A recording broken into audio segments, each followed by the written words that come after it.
Hey guys, tonight we return to ancient Rome, not to admire its triumphs or its politics, but to explore something darker and stranger. The theatrical, absurd, and often unsettling punishments this empire was capable of dreaming up. Rome gave the world roads, aqueducts, and the foundations of law, yet it also produced some of the most bizarre penalties the ancient world ever recorded. And before we begin, if you genuinely enjoy the stories told here, feel free to leave a like and subscribe, but only if it's something you truly want to do. I'd also love to hear, down in the comments, where in the world you're listening from and what the hour happens to be where you are.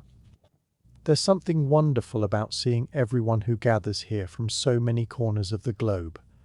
So let's turn our attention to tonight's journey together. Vestals buried alive, and the steep price of a broken vow. In ancient Rome, the Vestal virgins were something like the spiritual backbone of the entire city. If they faltered, the thinking went, everything else would come undone. These women were chosen before puberty to serve the goddess Vesta, keeper of the eternal flame. Their duty was simple to state and enormous in weight. Keep that sacred fire burning and, just as importantly, remain apart from men for 30 years. Breaking a vow of chastity in Rome was not merely frowned upon. It was regarded as something close to a catastrophe striking at the heart of the state. If a Vestal was found to have broken her vow, the punishment was to be buried alive, not sent away in disgrace, not quietly set aside, but sealed beneath the earth. Why buried, rather than executed with a sword as most crimes were answered? The reasoning came down to belief. Romans held that a Vestal's blood could not be spilled without offending the gods, and so they arrived at a loophole. A pit was dug, and she was lowered in with a flickering oil lamp, a little bread, and a pitcher of water, since even here some small provision was made, and then the chamber was sealed. No blood was shed, and the gods, it was thought, had no cause for anger. She would remain there in the dark, alone with her thoughts, while Rome quietly moved on. You might expect the men involved to share her fate, but they generally did not. They were instead flogged to death in public, brutal all the same, only swifter. To be fair, becoming a Vestal was a genuine honor. You held front row seats at the games, travelled in fine carriages, and even carried the power to pardon a condemned prisoner with a single word.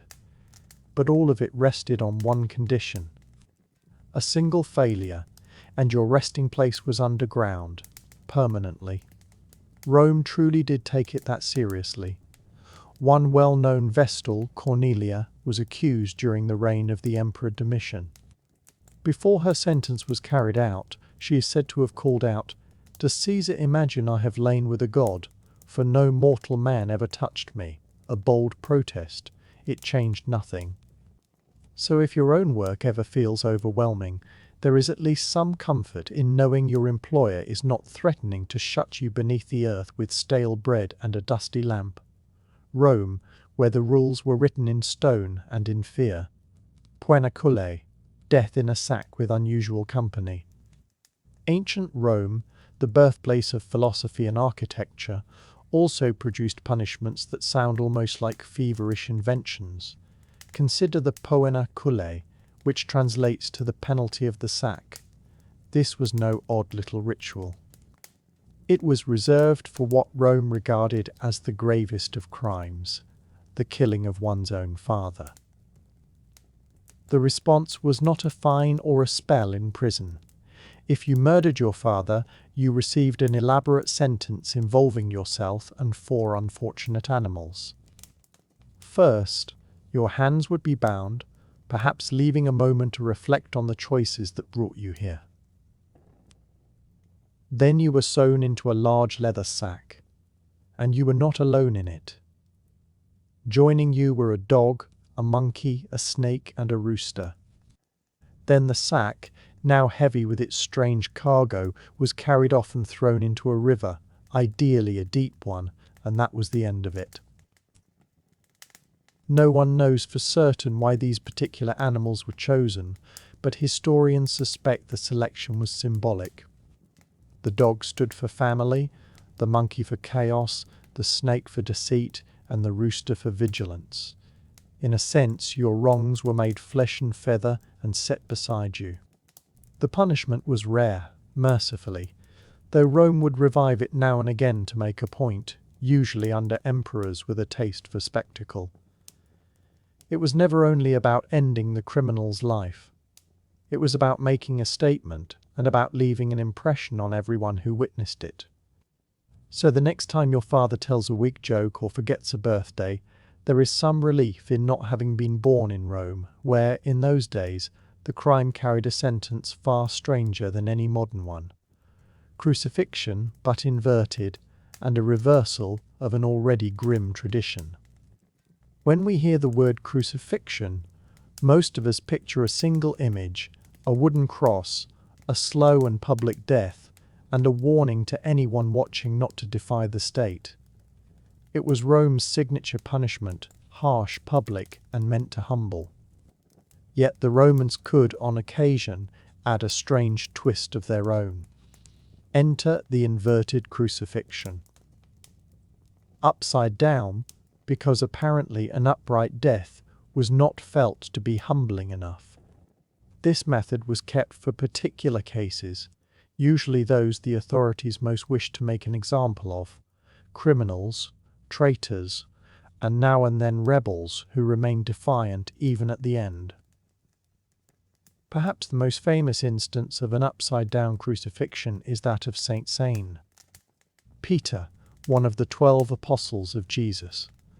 According to tradition, when Peter was condemned to die by crucifixion under the Emperor Nero, he made an unusual request. "Crucify me upside down," he is said to have asked, "for I am not worthy to die as my Lord did." And Rome, ever practical, granted it. Crucifixion was already among the cruelest ways to die, combining suffocation, exhaustion, and public humiliation. Inverting the body altered everything. Blood settled toward the head, the muscles were strained in unnatural ways, and breathing grew steadily harder. Yet this was not only about suffering, it was also about meaning. The inverted cross became, fittingly, a symbol of humility. Peter's choice was meant to express reverence rather than defiance. Much later, that image was borrowed by horror films and metal bands, which gave it a very different reputation. The Romans themselves cared little for the symbolism. For them, the point was the message, "Cross us, and we will make your death as strange and as memorable as we can." So the next time you find yourself simply passing the time, it is worth remembering that ancient Rome could turn nearly any punishment into a kind of performance. The upside-down crucifixion was not merely a death. It was a death staged with grim deliberation. Decimation, discipline enforced at a terrible cost. When you think of a rousing speech to a team, you might imagine a coach insisting that they win together and lose together. In ancient Rome, the phrase might just as easily have been, "We march together," or "1 in 10 of you dies." Welcome to decimation, a military punishment so severe that it makes modern training look gentle by comparison. Here is how it worked. If a Roman unit showed cowardice in battle, attempted to desert, or turned to mutiny, the commander held a final and drastic option. The whole group would be lined up, and every 10 soldiers would draw lots. The one who drew unluckily was put to death by his 9 comrades, using clubs, stones, or whatever lay near at hand. So it was not only your own life at risk. You might also be required to take the life of a fellow soldier, someone you may well have shared wine and bread with the night before, all to demonstrate loyalty to Rome. Nor was there any relief for those who remained. The 9 survivors received no reprieve. They were given barley in place of wheat for their rations, a Roman way of signalling deep displeasure, and were made to camp beyond the safety of the fort's walls. The reasoning behind decimation was cold but effective. If a soldier feared his own comrades more than the enemy across the field, he would think twice before fleeing. And, oddly enough, it worked. Roman discipline became legendary, and decimation helped keep the ranks in line, even when it meant stepping over a few of their own to hold that line. Among the most notorious uses of decimation, one belongs to Crassus, the fabulously wealthy general who shared power with Julius Caesar and Pompey in Rome's first triumvirate. After a bruising, embarrassing defeat during the slave revolt led by Spartacus, he turned that old punishment on a unit that had disgraced itself in the field.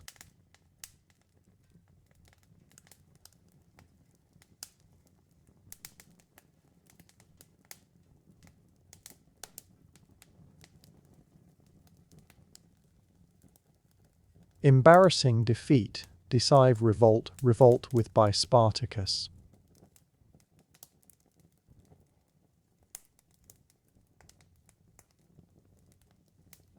Men.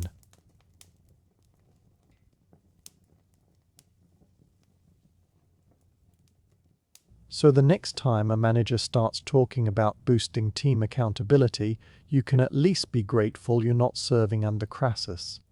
In Rome, failure wasn't simply punished. It was distributed, one man in 10 at a time. From there we drift into something the later empire seemed almost fond of, the fork of heretics, a kind of neck brace nobody ever wished for. Imagine you lived in ancient Rome, or, more precisely, in the later Roman Empire, during those dim, twilight centuries when the mood turned darker, stranger, and far more preoccupied with heresy. Suppose you spoke against the church, or questioned some belief held sacred. Rome wouldn't merely scold you, it would hand you an accessory you'd never quite forget. Picture a slim metal rod with two small prongs at each end. One pair rested up beneath your chin, the other against your upper chest, a miniature trident bracketing the throat. Uncomfortable, certainly. And that was only the beginning. Once the device was fastened in place, you were forbidden to move your head at all. Lower it, and the prongs pressed in. Tip it back, and they pressed in again. Even leaning to murmur a stray thought to your neighbour brought the same gentle warning from your own collar. It didn't draw blood, at least not at first, and that was rather the point. The fork was never designed to kill. It was designed to wear a person down, in body, in mind, in spirit. You might be left standing for days, holding every muscle still simply to keep from pressing against the points. It was a long, quiet game of don't move, with stillness as the only way to win. And though we call it the fork of heretics, it was applied just as readily to blasphemers, to those accused of witchcraft, to suspected liars, and to more or less anyone who had irritated a bishop before breakfast. It was a versatile tool, tailored to silence, to stillness, to a slow and grinding discomfort. For a touch more drama, the fork was sometimes engraved with small Latin phrases, lines such as, "I renounce my sin," or "I am guilty," because nothing sharpens a confession quite like reading it off the metal at your throat. The strange part is that this wasn't even among Rome's harsher penalties. It was closer to a starter kit for sinners.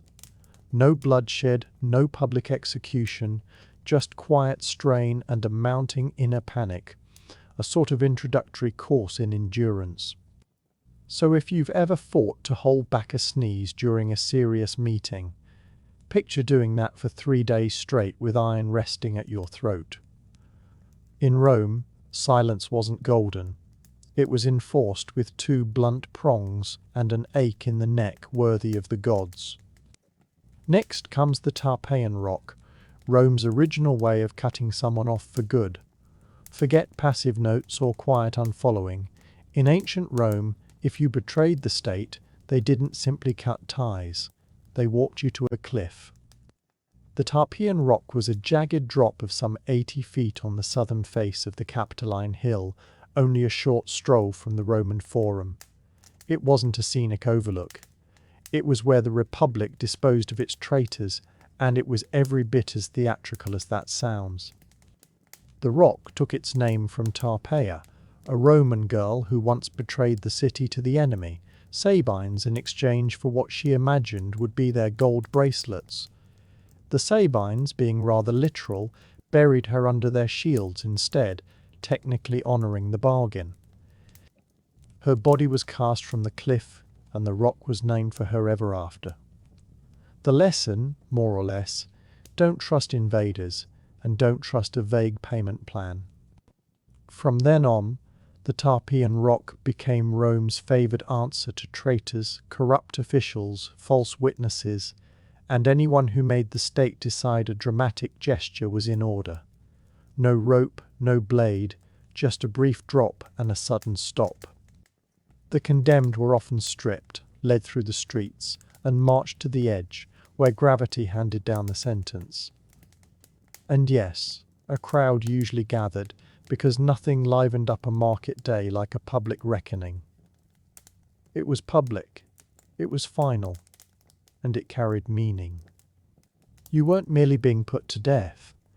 You were being removed from the city in body and in spirit. As it happened, the rock sat only a stone's throw from the temple of Jupiter, so if you had lied to the gods or the state, your final moments came with a brief glimpse of heaven above. In time, more elaborate punishments arrived, lions and crucifixions and burning garments among them, yet the Tarpeian Rock endured as a classic, simple in form and unmistakable in message. So the next time someone says a colleague was thrown under the bus, you can note that Rome got there first, with no wheels at all, only stone and the long echo of betrayal in the hills. Which brings us, gently, to the Colosseum, stone, dust, and 50,000 roaring spectators, ancient Rome's answer to an evening's entertainment. The feature attraction was damnatio ad bestias, condemnation to the beasts.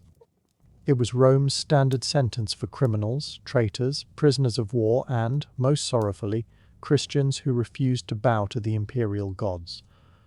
And it was never only about the ending. It was about spectacle. Rome had little patience for a plain execution. It preferred theatre.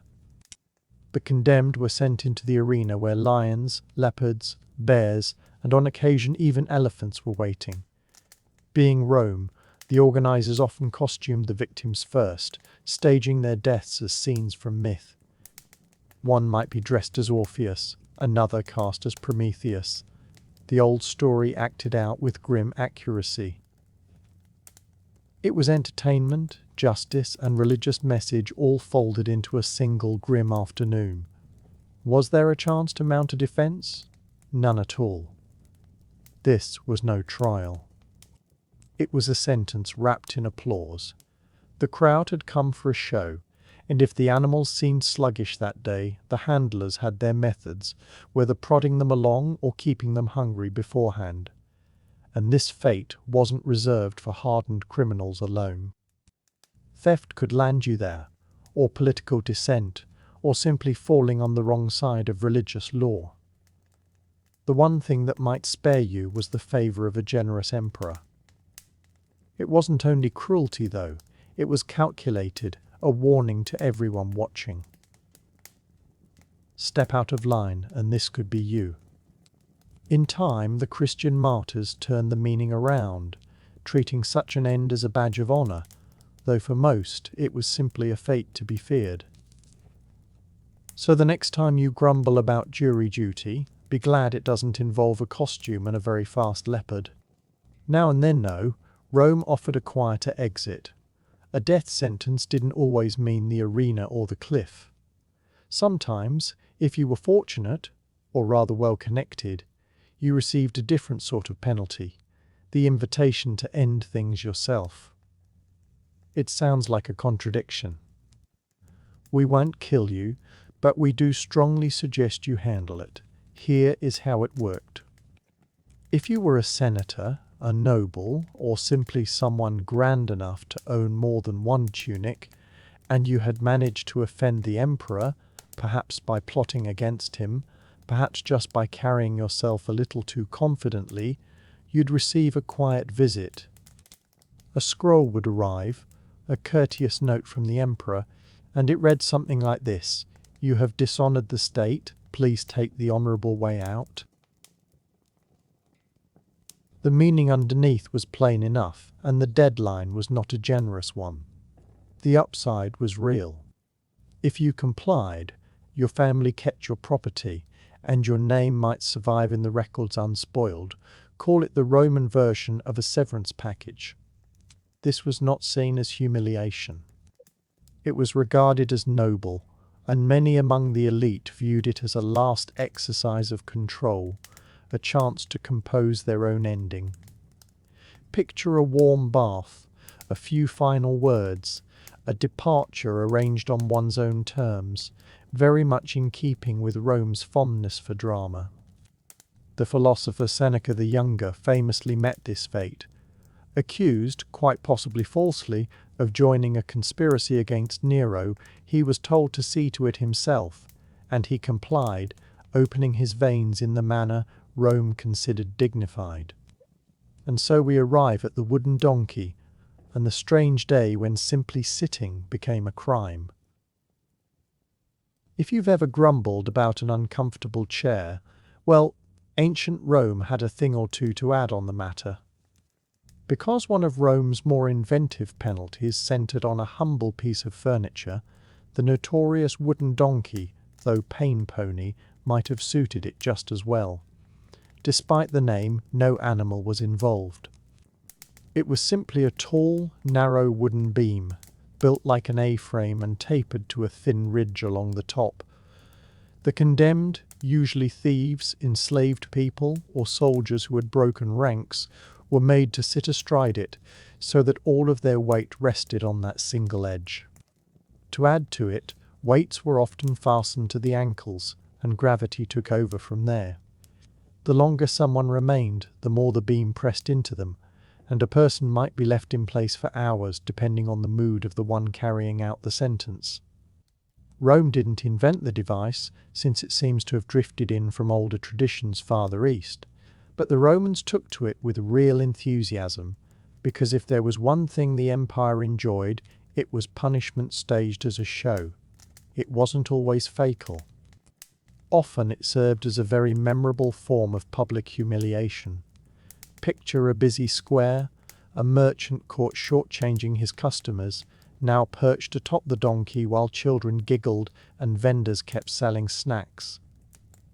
It was equal parts pain, performance, and cautionary tale. Generals, too, sometimes used it to keep order in the field. A soldier who ignored orders might find himself astride the donkey as a reminder to fall in line, which was a rather grim approach to morale. And there were variations. Some versions were made of metal, some fitted with spikes, and at least one account describes a heated model, as if Rome were quietly refining the design over time. It was humiliating and harsh, and it turned the ordinary act of sitting into something no one would forget. So if your office chair ever feels a little unforgiving, there's some comfort in the fact that it isn't a sharpened triangle, and no one's tying stones to your feet. In ancient Rome, poor posture was the least of anyone's worries. The furniture itself was the threat. Branding the face, when your record was written on your skin. In a world with no identity cards, no background checks, and no way to look someone up, Rome landed on a blunt method of tracking offenders: mark it directly onto the face. This was branding, not the corporate kind with logos, but the kind that turned a forehead into a label. A thief, a runaway, or a repeat offender might walk away with a permanent feature that announced plainly that they were not to be trusted. The mark was usually made with a heated iron pressed to the skin, quickly and without ceremony. A letter such as F for fur, meaning thief, or C for calumnia, the false accuser, was set onto the forehead or cheek, something like a one-star review carved where everyone could see it. And it was never a quiet, private affair.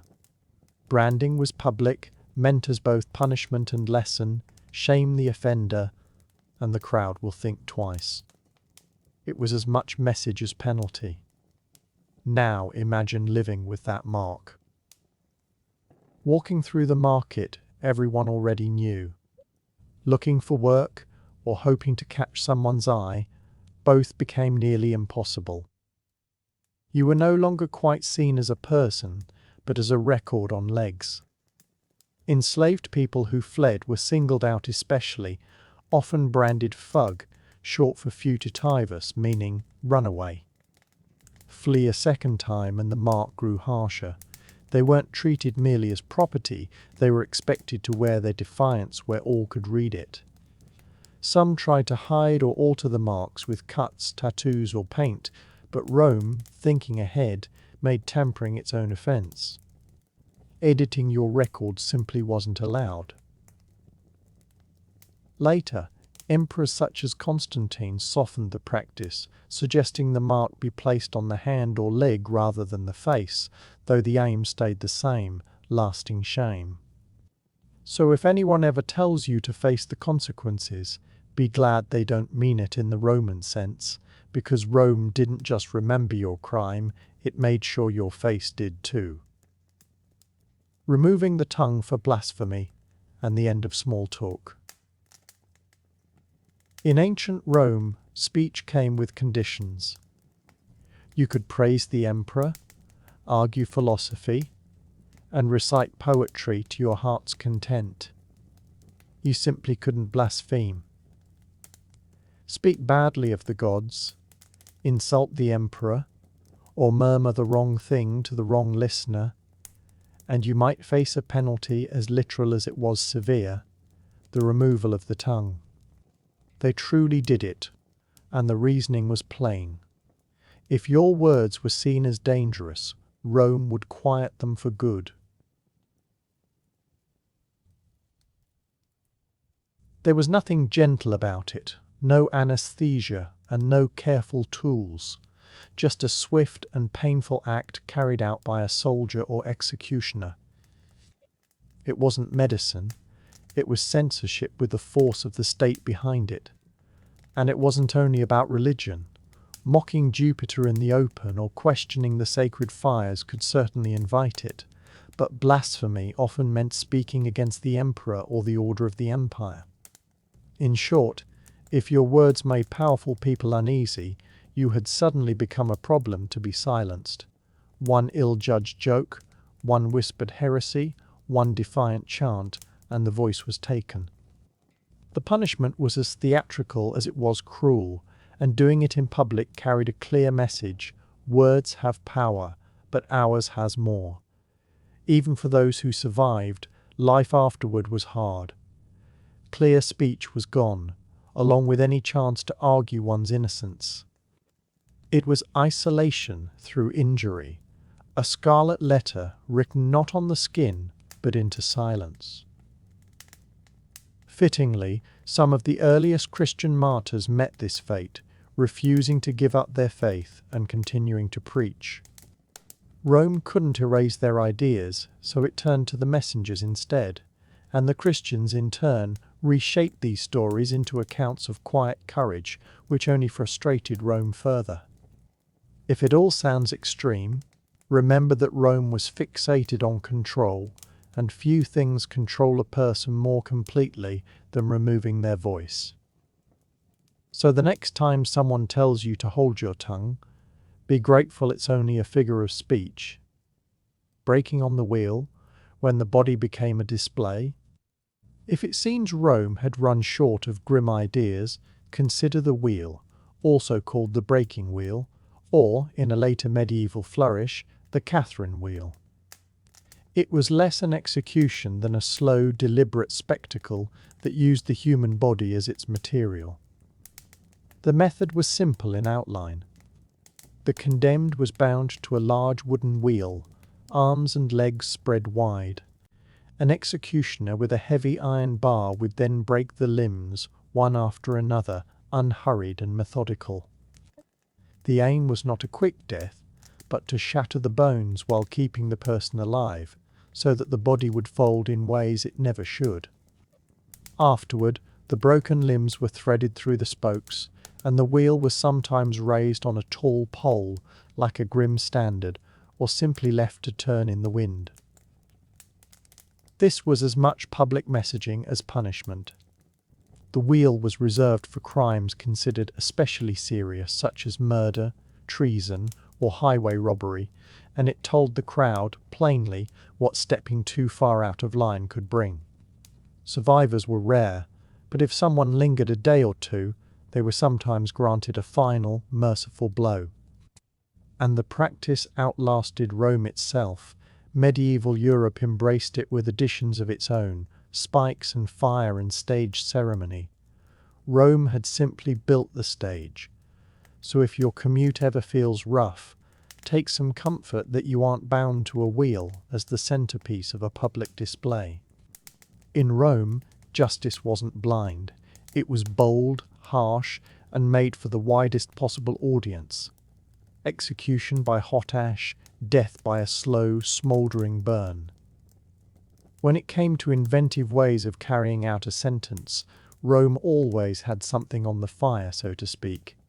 Which brings us to one of its lesser-known but deeply unsettling punishments. There was a method of execution built around hot ash.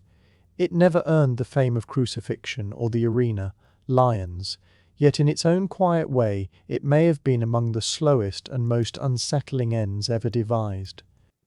No blades, no bloodshed, no swift finish, only ash, heated and smothering. The idea is credited, perhaps unsurprisingly, to the Emperor Nero, a man who tended to treat executions as a kind of theatre. In one account, Nero had an enemy buried up to the neck in a pit. That much was ordinary enough for Rome, but rather than a blade or a stone, he chose something stranger. A funnel was set into the man's mouth, and heated ash was poured in slowly, not boiling water, not open flame, simply ash. At first it sounds almost gentle. Ash is soft after all. But the ash was scorching, and once inside it clogged the throat, filled the lungs, and cut off the breath from within. It was not a quick death. It came gradually, breath by shortening breath. From the outside there was no wound to see, no bleeding, no burning of the skin, while inside everything quietly failed. Death by dust, you might say. Suffocation dressed up as silence. Why ash, though? Because it carried a message of contempt. Ash was what remained after destruction, the stuff used to scrub away filth and wipe out the traces of things burned. To die buried in it was symbolic. It marked you as beneath notice, unworthy of steel or fire.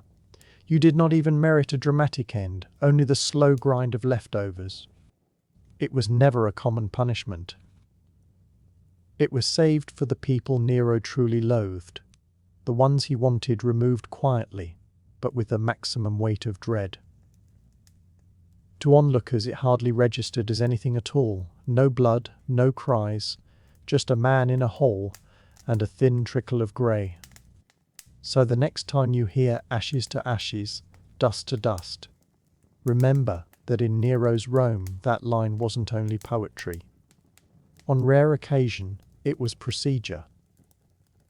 Then there was the tunica molesta, Rome's deadliest wardrobe. In ancient Rome, clothing didn't tend to kill you, unless you happened to be handed this particular garment, the flammable robe.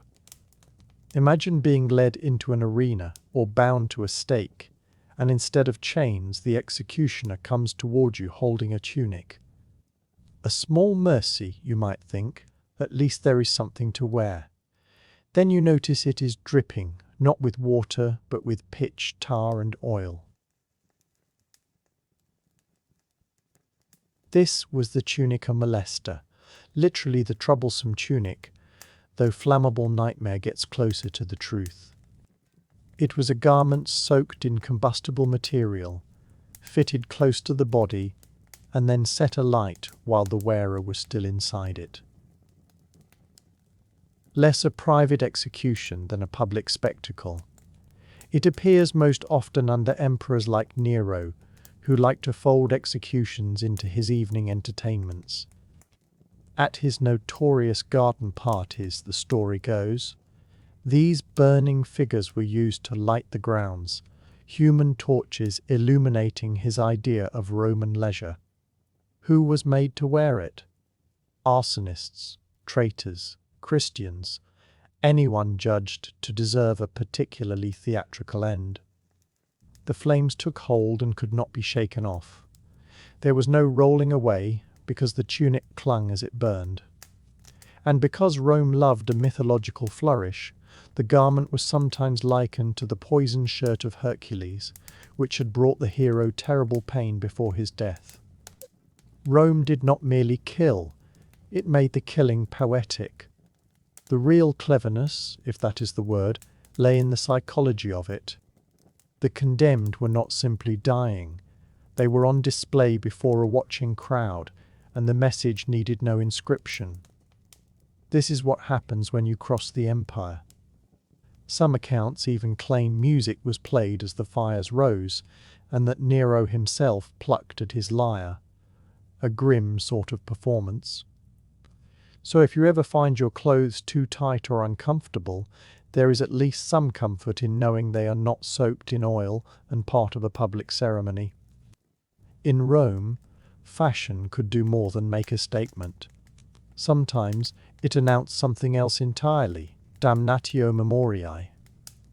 When Rome erased you from history, most Roman punishments ended with the body. A few reached further, into memory, into legacy, into outright erasure. This was damnatio memoriae, the condemnation of memory, and it may be the most haunting punishment of all, because what is worse than death, being forgotten on purpose? If you were an emperor who had shamed the state, a general who had rebelled, or a senator who had fallen far enough from favour, Rome might not stop at killing you. It might erase you completely. Statues were smashed or defaced, inscriptions were chiselled away, portraits were painted over. Your name was struck from official records, from coins, from monuments. Achievements were reassigned to others and supporters were silenced. The most striking part is that it worked. Many of those subjected to it had been powerful, well known, even feared, and yet today we cannot recall their names, because Rome was simply that good at deletion. Whole reigns dissolve into quiet. Historical vanishing, in effect. One of the best-known cases was the Emperor Geta, brother of Caracalla. After Caracalla had him killed, in their own mother's arms no less, he did not stop there. He ordered Geta's likeness stripped from every mosaic, painting and bust, and thousands of inscriptions edited, the name scratched out by hand. In some surviving works you can still make out the ghost of Geta, awkward gaps, a half-erased face, a name partly scraped away. It is a strange thing to see, history caught in the act of forgetting. But damnatio memoriae was never only about revenge, it was about control. If Rome could rewrite the past, it could shape the future. If a person could be made to seem as though they had never existed, then perhaps their ideas had never existed either. It was the empire's way of saying, you were never here, and anyone who insists otherwise may be next.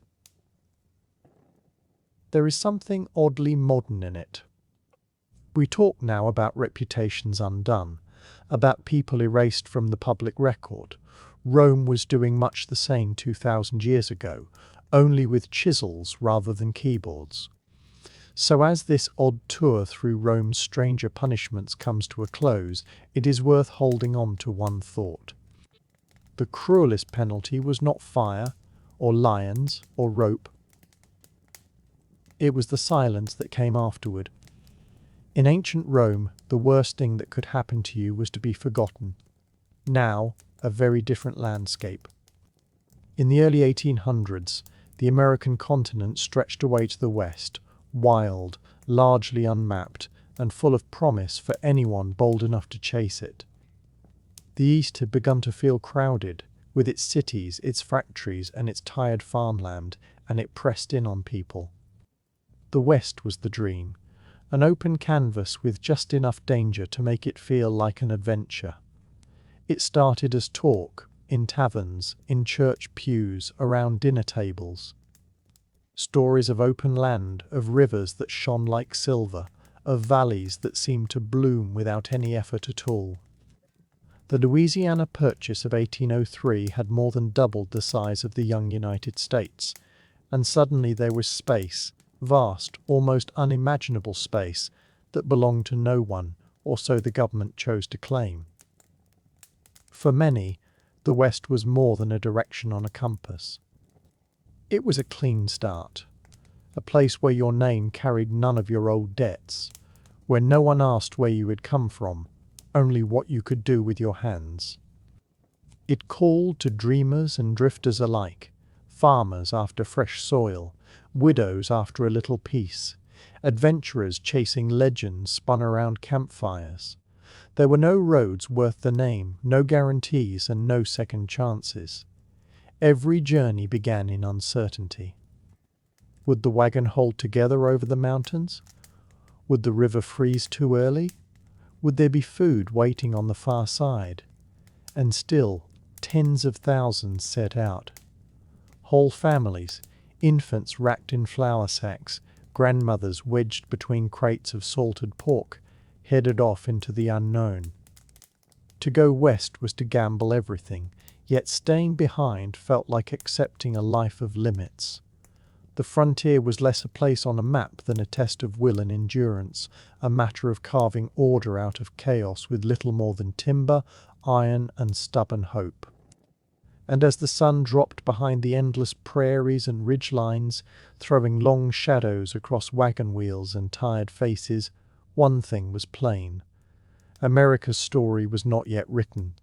It was being hauled slowly westward, one rickety mile at a time. Before the pioneers could face that frontier, though, they needed something to carry not just their belongings but their whole future. That something was the covered wagon, the backbone of the westward migration. It was no elegant stagecoach or fine carriage, just a wooden box on wheels, held together with sweat, hope, and iron nails. Most families did not build one from scratch.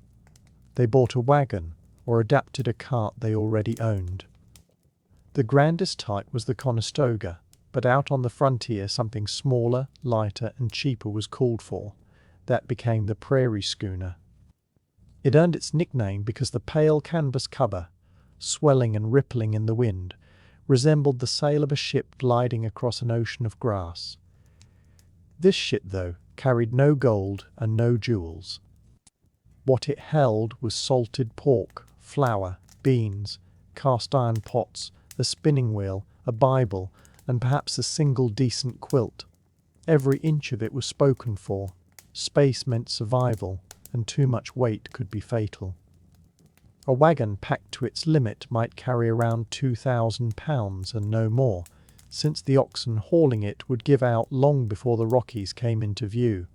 Horses were too fragile for the work, mules too costly to buy. It was the oxen who truly powered the westward push, slow and stubborn, yet nearly impossible to break. Families slept inside the wagons, underneath them, or stretched out alongside them. Privacy was a comfort that almost no one could spare. And whatever the films might suggest, travellers did not sit inside all day, for that constant jolting would rattle the bones and bruise the back. Most people walked mile upon mile, one dusty day after another. A wagon was far more than a way to get somewhere. It was a survival capsule, holding medicines, spare wagon tongues, gunpowder and seeds. A few even tucked boxes of baby chicks beneath the wagon bed, so a family might start a coop once they finally settled. For all their usefulness, though, the wagons carried meaning as well. They were hopes set on wheels. Once the oxen were yoked and the wheels began their slow creak forward, there was no going back. The house had been sold. The land behind them belonged to someone else now. All that lay ahead was the trail, the wide sky, and the quiet faith that something better waited at the end of it. Every rut, every cracked axle, every muddy river crossing became another line in the story of American expansion, written not in ink but in wheel tracks and sheer stubbornness. Life on the trail was nothing like the sweeping adventure some imagine. It was long, exhausting, and steeped in dust. Each day started before the sun. No rooster was necessary, for the creak of leather harnesses and the groan of the wheels served as alarm enough. A typical wagon train covered somewhere between 10 and 15 miles a day, depending on the weather, the ground, and how many axles had failed that morning. Over the years, routes like the Oregon, the Santa Fe, and the California trails wore themselves into the earth, each one marked by cast-off belongings, shattered wheels, and the graves of those who never reached the far side. Meals were plain, filling, and endlessly the same. Coffee was a treat, and water was a gamble, since a stream might run clean or might be thick with sickness.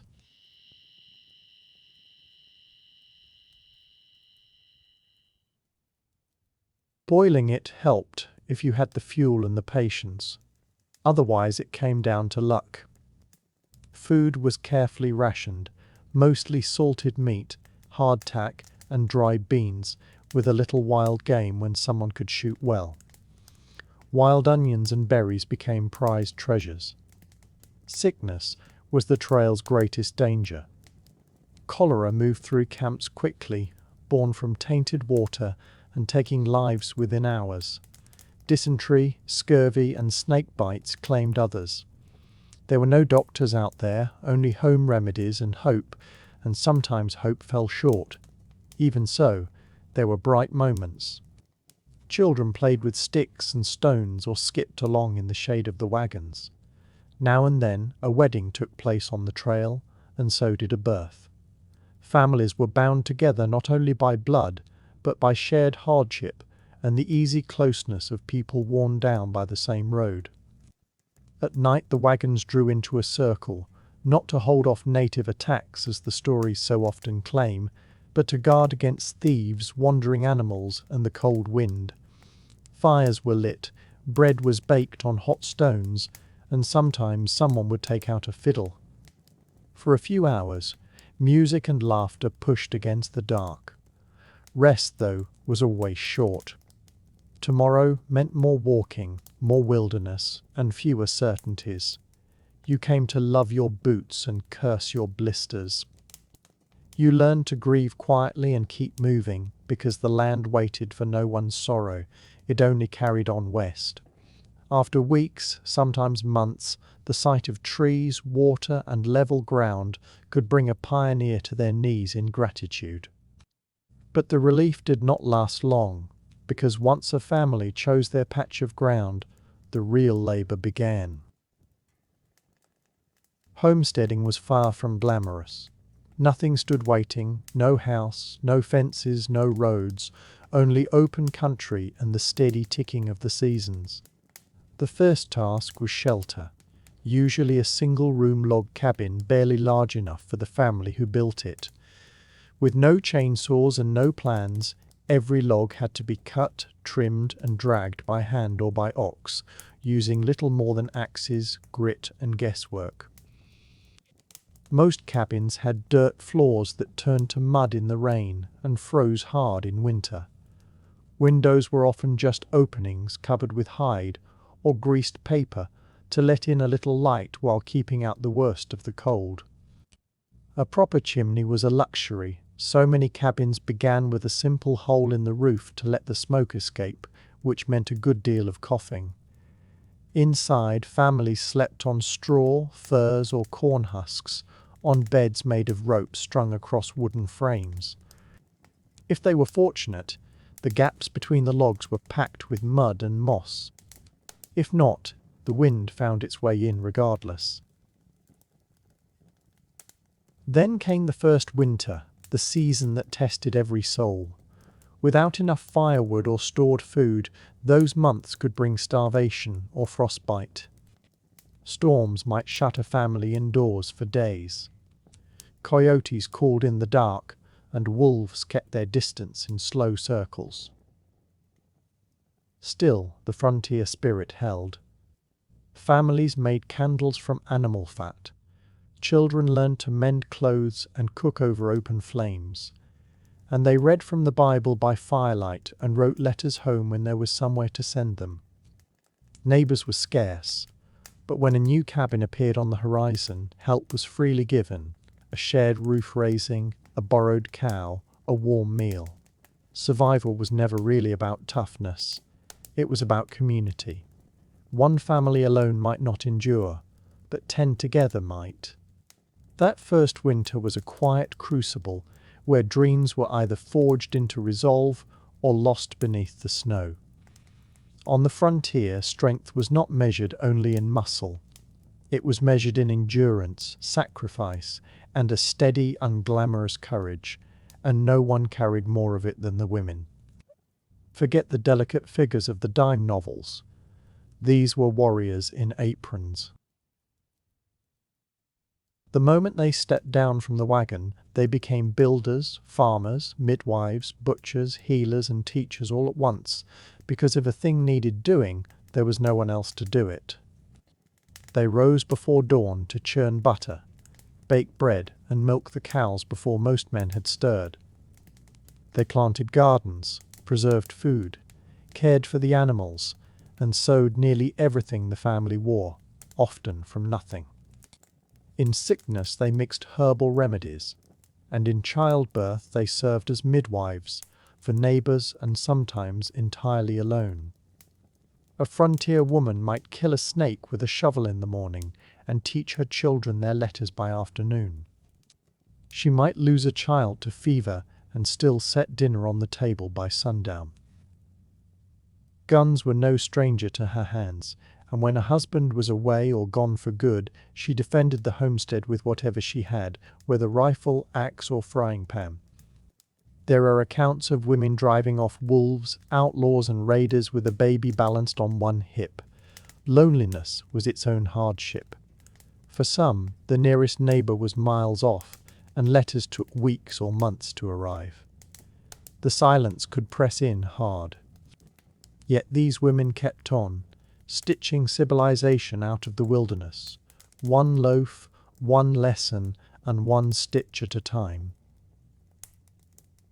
They were the heart of the community as well, arranging barn raisings, tending the sick, and hosting Sunday gatherings long before any church existed. When towns finally took shape, it was often the women who insisted on schools, libraries, and law. They were never background figures in the story of the frontier. They were its backbone, overworked and easily overlooked, but impossible to forget once you understood their strength. So the next time the Wild West comes to mind, picture more than cowboys on horseback. Picture a woman with her hair pinned back and her sleeves rolled up, a shotgun by the door and cornbread in the oven. And for every wagon that rolled westward, for every cabin raised and every field turned, someone was already there. The frontier was never empty. It was home to hundreds of indigenous nations who had lived on the land for centuries, even thousands of years. From the Great Plains to the Pacific coast, the country was rich with native life, with hunting grounds, sacred places, migration routes, and rivers heavy with meaning.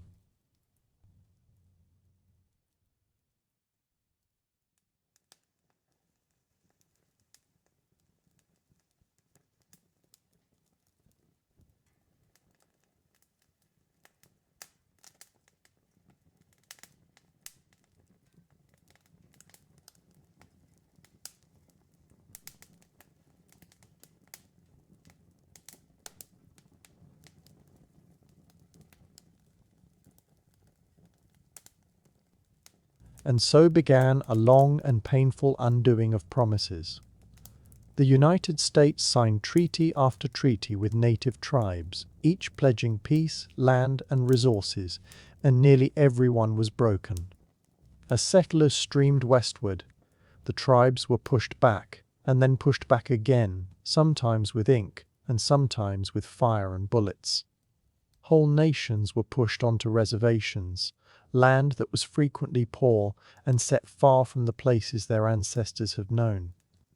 The Cherokee, the Choctaw, the Lakota, the Comanche, and dozens of other peoples found themselves treated as outsiders on ground that had always been theirs. Some sought agreements and negotiation, while others took up arms. Fighting followed. There was the Black Hawk War, the Sand Creek Massacre, the clash at Little Bighorn. Yet even in the rare victories, the larger struggle slipped away. The government simply returned, again and again, with more soldiers, more tract laid down, and more settlers eager for room and unwilling to be turned back. This went beyond the taking of territory. It reached toward the erasing of a culture. Children were removed from their families and placed in boarding schools, where speaking their own languages brought punishment. Long-held sacred practices were declared illegal. Native identity itself was framed as something to be undone, remade, or written over. And still, against all of it, indigenous peoples endured.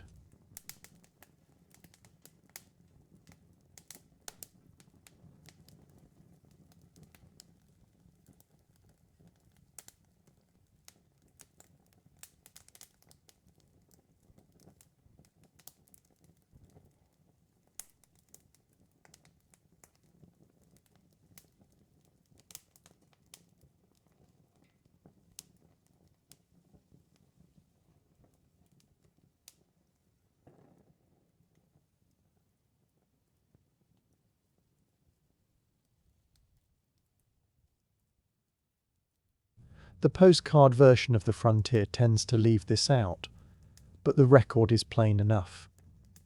The march westward was not a shared triumph. For a great many people, it was a long and ruinous unraveling. To grasp the American frontier honestly is to carry two truths side by side: the endurance of the pioneers and the sorrow of those they pushed aside. History, much like the land beneath it, always holds more than a single account.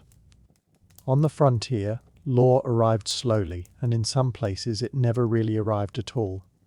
Plenty of freshly settled towns had no police force, no courthouse, and no jail. Justice tended to hinge less on procedure and more on who spoke loudest, drew fastest, or had the largest group standing behind him. In truth, the law out there wore a great many faces, and not every one of them belonged to a good man. In the beginning, it was the vigilantes who filled the gap. Citizens' committees would come together whenever a crime occurred, a horse taken, a shop emptied, or something graver still.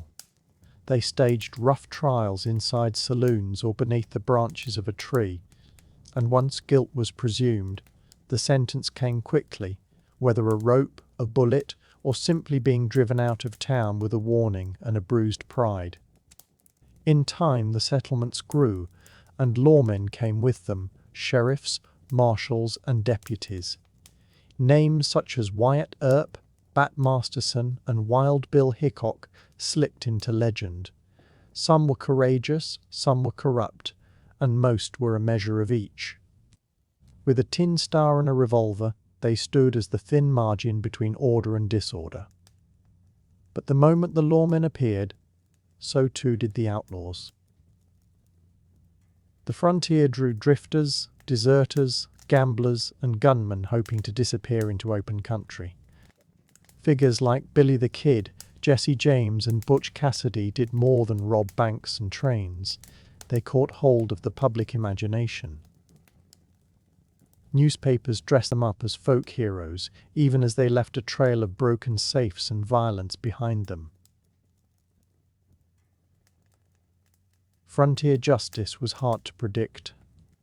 A man might hang for stealing a horse or walk away from a killing if the jury simply preferred his version of events. Bribes did their work, and so did threats, and now and then justice was really just revenge wearing a nicer hat. Even where a courtroom existed, it was often little more than a general store presided over by a judge who also minded the hardware counter. Despite the disorder, or perhaps because of it, frontier communities slowly assembled real systems of law. Judges took the place of mobs. Prisons took the place of tree limbs. But the legends never quite died, and maybe they never will. Out at the edge of the known world, justice was not blind. It was armed, dust-covered, and it did not ask a second time. At the start, the frontier advanced at the pace of a wagon wheel, slow and creaking, and only when the weather allowed. But by the middle and later decades of the 1800s, a new sound broke the quiet of the prairie, the steam whistle. The coming of the railroad reshaped everything. Trips that had once eaten up months by wagon could suddenly be made in a matter of days. The Transcontinental Railroad, finished in 1869, joined the eastern and western halves of the country in a band of steel that turned the frontier from raw wilderness into a channel of trade. Settlers poured in. Towns sprang up almost overnight beside the new depots, and goods of every kind, from cast-iron stoves to sewing needles, now arrived by rail rather than being hoarded or made by hand. For pioneers, the railroad often meant survival itself. Medicine could reach a household before a fever grew fatal. Crops could be sold well past the nearest town. Letters that had once been held back by rivers and storms could now cross the miles in days. The frontier shifted from a wild wager to a calculated risk. And the railroad did not travel alone. Beside it ran the telegraph wire, thin humming strands of copper that stitched the country together in docks and dashes. It gave the frontier something it had never known, near instant word from far away. A rancher in Wyoming could learn the result of a presidential election within minutes. A sheriff could send for help from 100 miles off. Isolation, the old dread of the early pioneer, was fading one signal at a time. The effect was enormous. Economies widened, government reached farther, and the enforcement of the law grew quicker. Not everyone welcomed it, though. Indigenous tribes saw the rail lines and telegraph poles as trespass, as proof that land once crossed freely was now fenced by wire and sold off in neat parcels. Some resisted, cutting lines and delaying trains, holding back what had already become inevitable. Still, the work pressed on. The iron horse would not be stopped. Towns the railroad passed by were left to fade, while others swelled into cities in almost no time at all. The wilderness shrank mile by mile, rail by rail.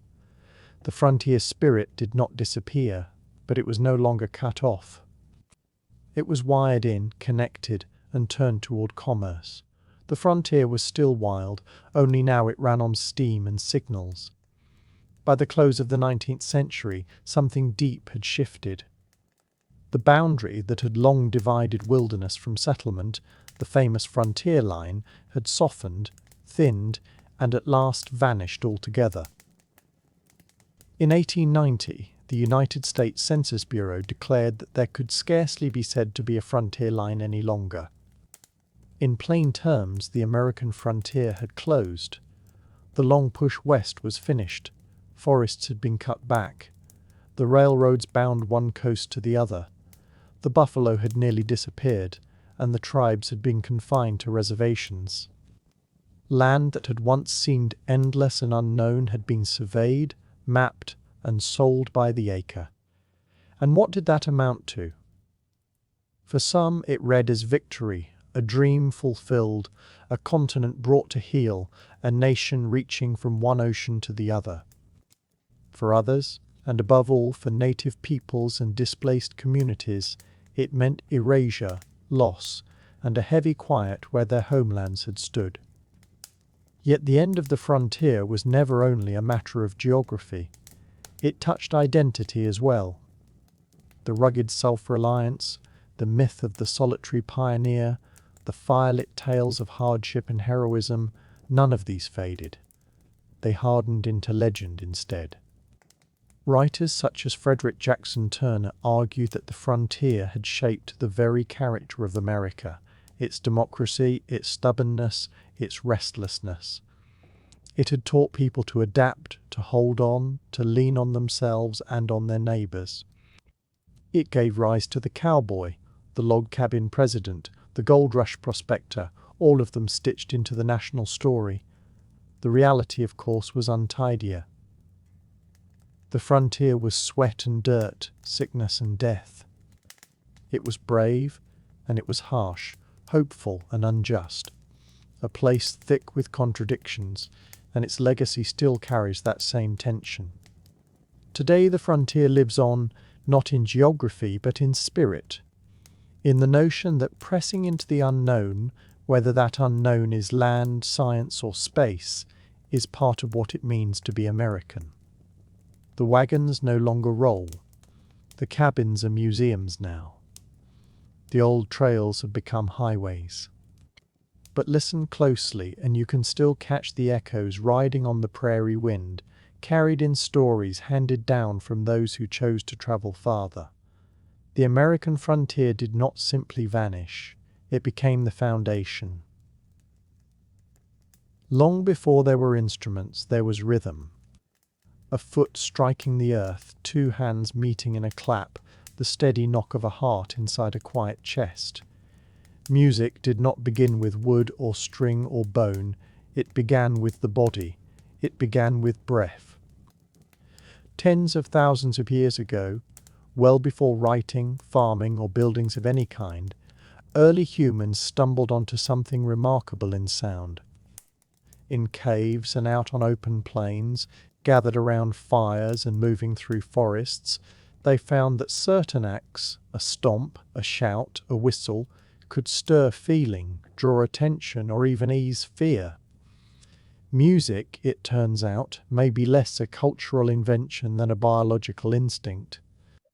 Picture a small band of hunter-gatherers drawn close in the wavering light of a fire. One of them begins to hum, a low tone lifting slowly. Another claps in time. A third imitates the calls of birds.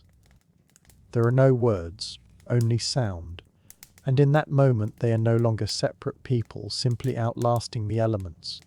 They are joined, they are human. Before the flute, before the drum, sound on its own was already sacred. Many anthropologists suspect that early music grew out of imitation, copying animal calls to aid the hunt, or echoing the noises of nature to send messages across long distances. But at some point those sounds stepped over a line, moving from mere usefulness into genuine expression. A rhythm grew into something larger than a mere signal. It turned into a language of feeling. A hum could soften into a lullaby. A cry could rise into a song. Some believe that music arrived before language, or at the very least walked beside it, that we sang before we ever spoke. Even now, infants react more readily to tone and melody than to words. There is something about pitch, rhythm and vibration that seems wired into us from the start. We did not simply invent music, in a sense, we recalled it. And what is perhaps loveliest of all is that these earlier sounds belonged to no chosen few. They were not held back for the gifted or the powerful. They were shared by everyone, common to early humans on every continent. Music took shape in Africa, in Asia, in Europe, anywhere there were voices, hands, and something to strike or shake. Long before the first flute was carved from bone, before strings were drawn tight and drums were covered in hide, people already understood that sound could stir the soul. And that was only the start. In the cold of Ice Age Europe, where mammoths crossed the plains and glaciers reshaped the land, a quiet change unfolded, not in tools or fire, but in sound. Somewhere within a cave, an early human lifted a hollow bird bone, worked a few holes into its length, and blew. A tone emerged, clear, haunting, and entirely on purpose.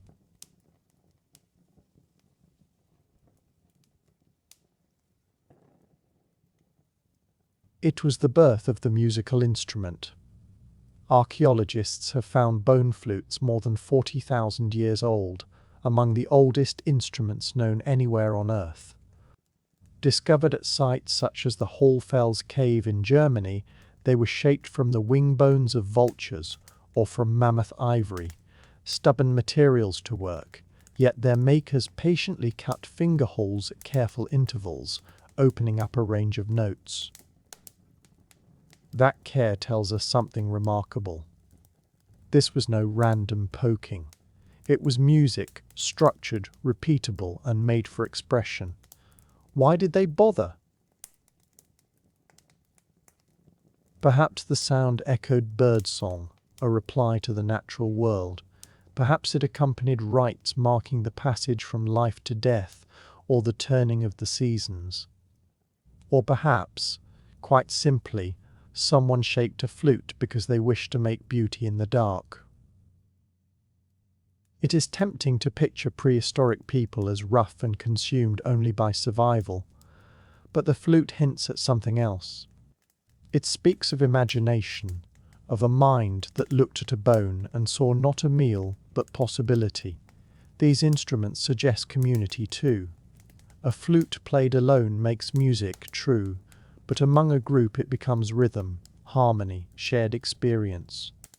Around a fire, flutes may have joined with voices, with clapping, with hands drumming on logs and stones.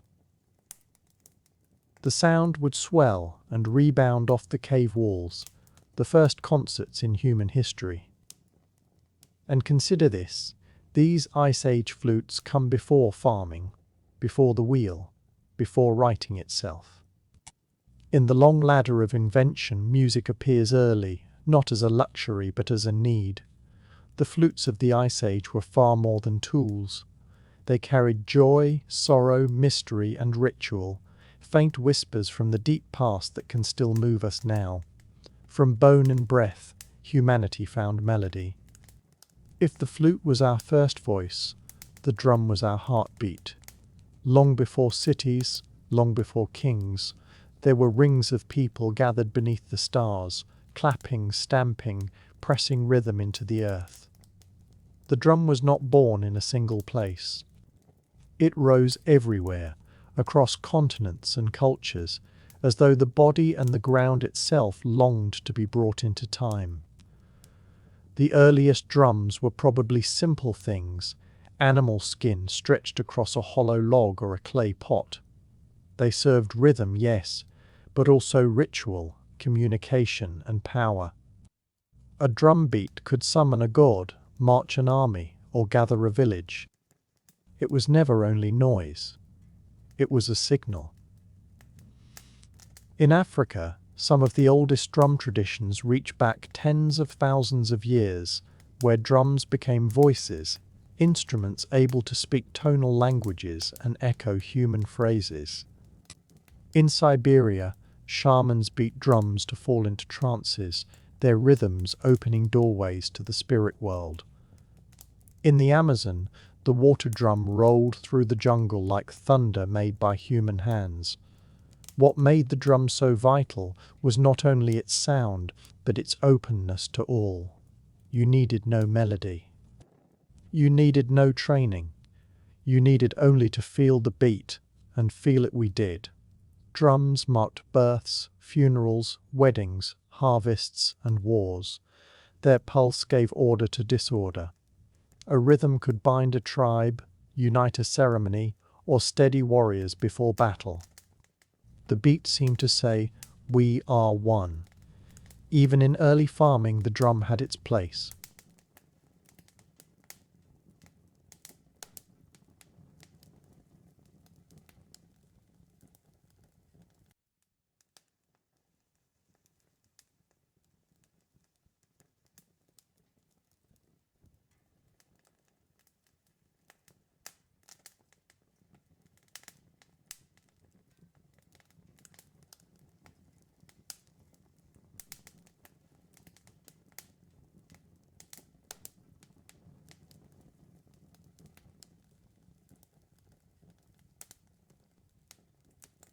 As the years passed, drums grew richer.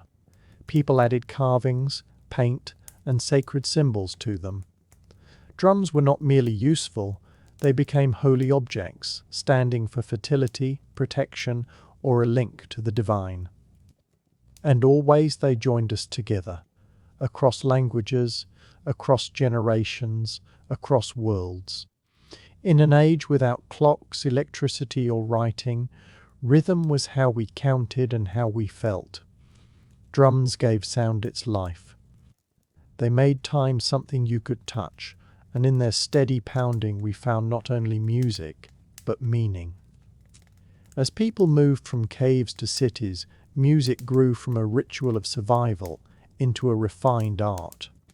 Nowhere was this clearer than in ancient Mesopotamia, the cradle of civilization, where rivers shaped kingdoms and writing first appeared. Here, music began to look graceful.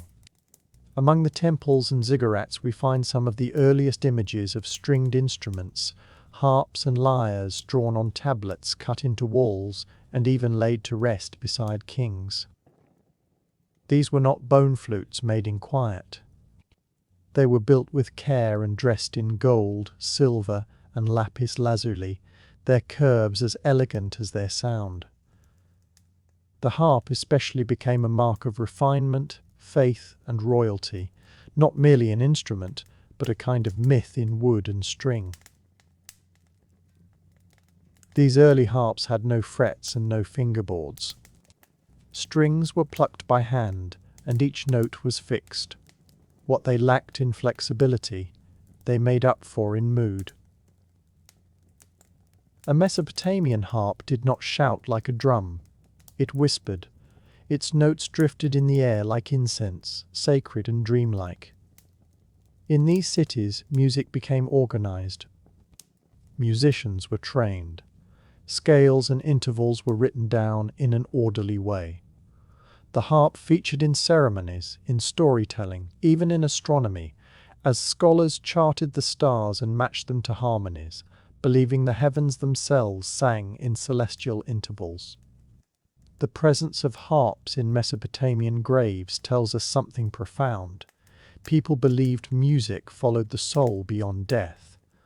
It was not simply entertainment. It was spiritual architecture, building bridges between worlds. And unlike the thunder of the drum or the raw howl of the flute, the harp brought music a new quality, intimacy, soft and thoughtful and deliberate. For perhaps the first time, sound was not only for the gods or the tribe. It was for reflection. With a stretched string and a wooden frame, the Mesopotamians gave a voice to silence, and from that silence came the first melodies of civilization.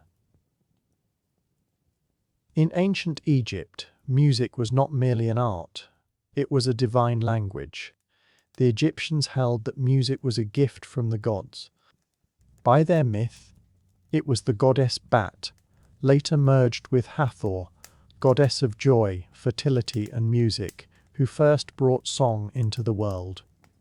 And so music became more than melody. It was ritual, identity, and spiritual architecture, sounding through temples, tombs, and marketplaces alike.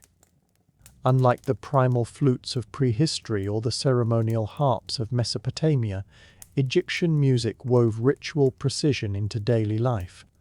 Workers sang to keep time as they raised the pyramids. Fishermen sang to the Nile. Priests offered hymns during sacred rites. Women played frame drums and rappels at childbirth and at funerals, the moments of beginning and of end. The most familiar Egyptian instruments were harps, lutes, lyres, sistrums, and flutes.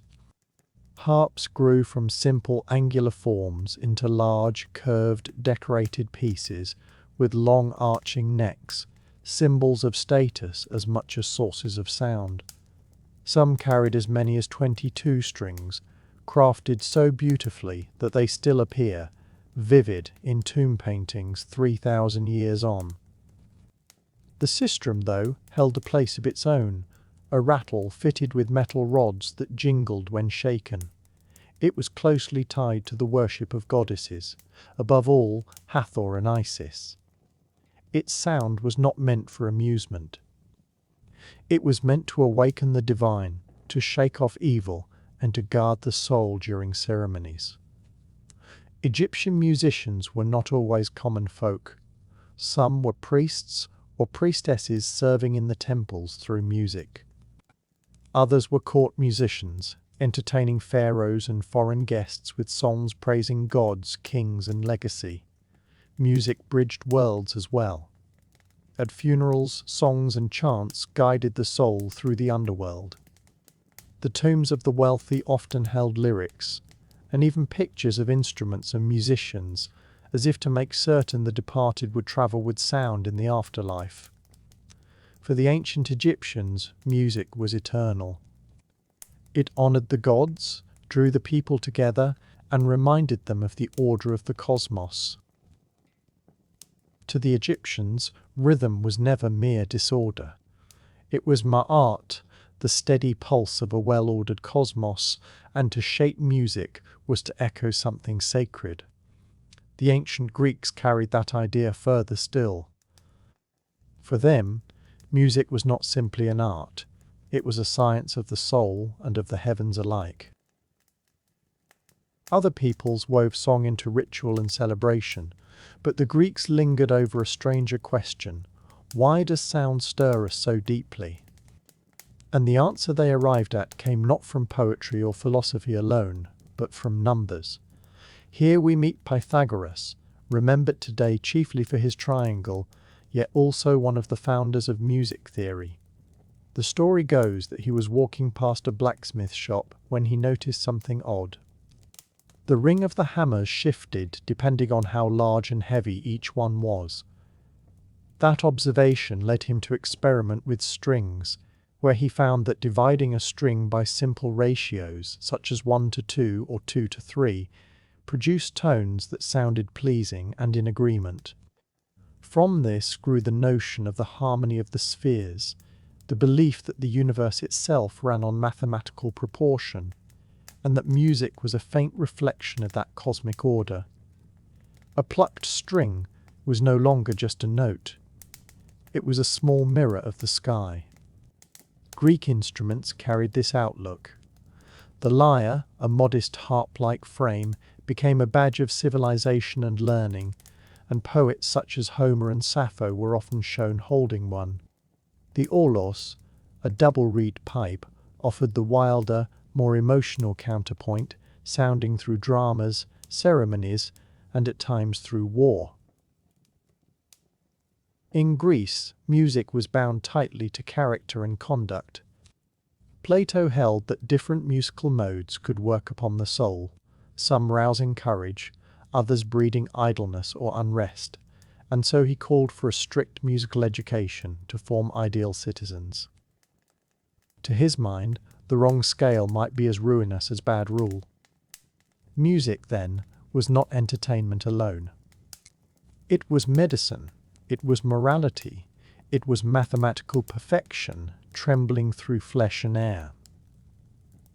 The Greeks laid down the groundwork of music theory, of notation, of acoustics, and their grasp of intervals, scales, and harmony would ripple onward through Roman, medieval, and modern minds. In their hands, music became a bridge between reason and feeling, between number and beauty, a place where the soul might calculate and soar at once. If Greece gave music its philosophy, Rome gave it sheer volume. In the Roman world, music was a matter of function, form, and force. It marked festivals and religious rites, opened the gladiator games, and above all rang out across the battlefield. Where the Greeks heard in music a path to the divine, the Romans saw an instrument of order and empire. One of the great emblems of that power was the cornu, an enormous curved brass horn bent into the shape of a G, often taller than the soldier who bore it. The cornu was not made for melody, it was made for command. Its blast carried orders to advance, to charge, to fall back, cutting across the din of combat. Roman generals did not merely shout. They conducted war. Beside it stood the tuba, unrelated to the modern one, a straight trumpet whose voice pierced the chaos, and together these horns kept the most disciplined army in the world moving as one. Picture tens of thousands of men marching in step to those brassy, haunting calls. It was organization, yes, but also a kind of pressure upon the mind of the enemy. Not all Roman music belonged to the army.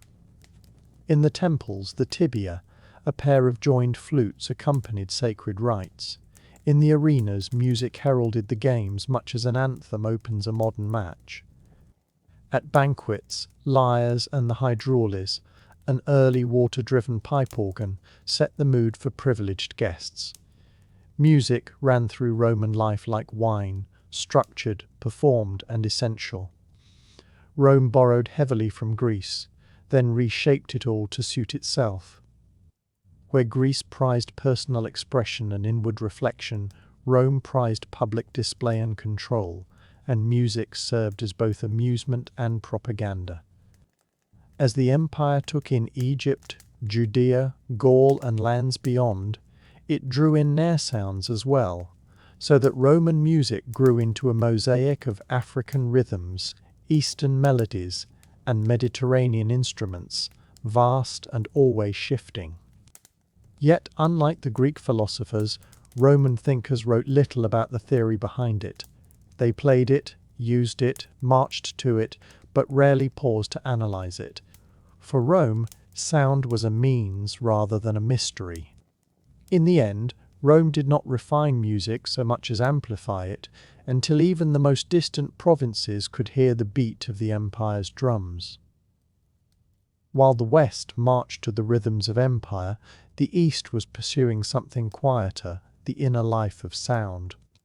In ancient India, music was no ordinary art, but a road toward the divine. Rooted in the Vedas, among the oldest sacred texts we have, Indian music began as chant. The Samaveda in particular gathered hymns, meant not merely to be read, but to be sung, and these chants followed intricate melodic shapes called saman, intended to lift the mind and bring it into tune with the universe. As the civilization matured, so did its instruments. The veena, an early stringed instrument, came to be linked with Saraswati, goddess of knowledge and the arts, while the mistradangam, a barrel-shaped drum, marked time in sacred performance. Every tone and every beat belonged to ragas and talas, the melodic and rhythmic frameworks thought to summon particular moods, hours of the day, even states of the spirit. This was not amusement. It was discipline, meditation, a means of balancing the inner energies and reaching toward the eternal. In ancient China, music was sacred too, and also political. The legendary Emperor Shun, one of the mythical 5 emperors, was said to have brought harmony to the realm through music itself. Chinese thought, and Confucianism above all, held that proper music led to proper conduct and a well-ordered society. That the right notes brought harmony not only to the soul, but to the state. Instruments were crafted to echo the balance of the cosmos. The guqin, a 7-string zither, was played alone by scholars and sages, its soft and thoughtful tones meant to reflect inner virtue. The sheng, a mouth-blown reed instrument, stood for unity through its many pipes sounding as one. The bianzhong, a set of bronze bells, rang in royal courts to mark rank and ritual. Chinese music was tuned to exact mathematical intervals, matched to the cycles of nature, drawing humanity into line with the heavens.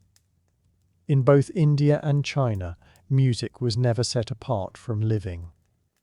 It was living itself, a mirror of the cosmos, a code of discipline, a sacred pulse. Where Rome used music to conquer, the East used it to commune with the divine, with nature, with the self. From the low hum of bone flutes in Ice Age caves to the shimmering strings of Mesopotamia, from Egyptian sistrums that called to the gods to Chinese zithers that calmed emperors, music has always been more than diversion. It is a language without borders, a force that comes before empires and outlives them.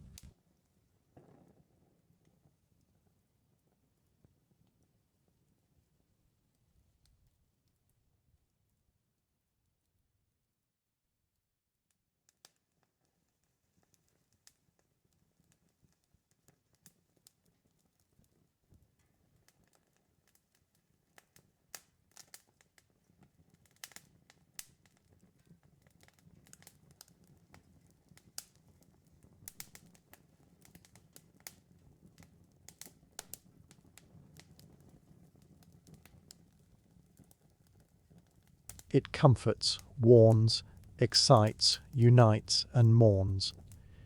It is what a lullaby gives a crying child, what a funeral drum says when words run out, what an anthem stirs before a battle or a game. Music is intuitive. A melody from the Andes can move a listener in Africa, and a drum beat from a Polynesian island might feel oddly familiar in Scandinavia. We do not recognize the notes so much as the feeling they carry. Music is also supple. It adapts, it absorbs, it survives colonization, migration, war, and revolution. Instruments cross oceans, songs change languages, scales evolve, yet the heart of it endures: rhythm, tone, expression. Across history we have used music to mark who we are, our tribes, nations, religions, and revolutions, each with their songs, and we have used it just as often to reach past all of that, to work together and to connect. Music asks for no shared tongue, only ears and a heart willing to listen. Modern science now confirms what the ancients sensed. Music shifts our brainwaves, eases stress, and stirs memory. Those with Alzheimer's may lose words yet still recall melodies. Soldiers work through trauma with sound. Infants answer a lullaby before they can speak. We have turned music into therapy, into protest, into worship, into commerce, into life. In a world split by language, belief, and geography, music remains a rare and steady thread, a human signature reaching back to our earliest ancestors, who blew into hollow bird bones and drummed rhythm into stone. However far we travel in artificial intelligence, in space, in technology, music keeps returning us to where we began. It reminds us that we are not machines, but feeling, thinking, dreaming creatures. And for as long as we go on living, we will go on making music. Because long before we had stories to tell, we had sound, and sound is what made us human.